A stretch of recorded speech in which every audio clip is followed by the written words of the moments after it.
Tanker व्यवस्थित आहे. आता जो डिफिकल्ट सीझन होता ते करून घेऊ आणि मग भविष्यात म्हणजे एमआयडीसी कडनं आपल्याला जो पाणी पुरवठा आहे ना तो आपले ईएसआर झाले ना तर हा जो प्रेशर आणि वॉटर लॉसेस आहेत ना हे सप्लाय व्यवस्थित होणार. आता ईएसआर नाही आहे ना आपल्या टाक्या नाही आहे ना त्यामुळे प्रॉब्लेम येतो.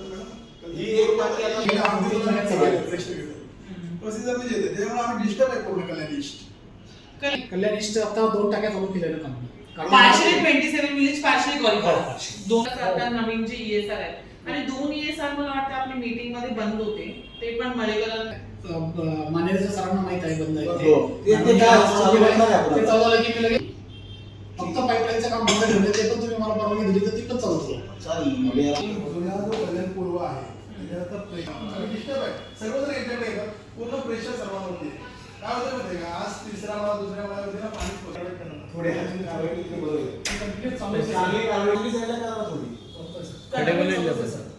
आपलं कसं असतं आठवड्यातून 1 दिवस पूर्ण टीम करतो आपण.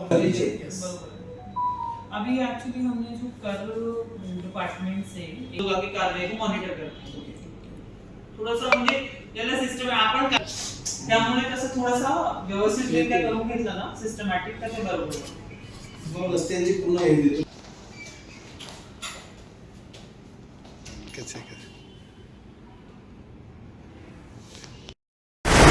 आयुक्तांची भेट घेतली काय मागणी? आज कल्याण पूर्वेमध्ये नांदिवली शिर्डीनगर ते आशळे मानेरपर्यंत खळेबोळले आली, अशोकनगर आला, वालदुनी आली, म्हणजे कल्याण पूर्वेमध्ये अतिशय कमी दाबाने पाणी येते आणि काही ठिकाणी 2-2, 3-3 दिवसांनी पाणी येते.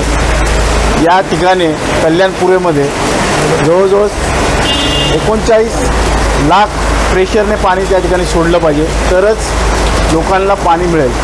आता सध्या ज्या पद्धतीने पाणी सोडत आहेत मला वाटतं 35 लाख प्रेशरने पाणी सोडत आहेत. तर मॅडमला आम्ही आता निवेदन दिलेलं आहे की आपण या विभागामध्ये जातीने लक्ष द्या. अतिशय लोकांचे हाल होत आहेत, पाणी लोकांना मिळत नाही आहे. काही ठिकाणी अर्धा तास सोडलं जातं, काही ठिकाणी 1 तास सोडलं जातं. त्यामुळे अतिशय बिकट परिस्थिती आहे. मॅडमने आमचं ऐकून घेतलं आणि त्याचप्रमाणे त्या ठिकाणी कल्याण पूर्वेमध्ये नांदुली ठिकाणी एक टाकीचं काम 90% झालेलं आहे आणि 100 फुटी रोड या ठिकाणी सुद्धा टाकीचं काम युद्धपातळीवर सुरू आहे.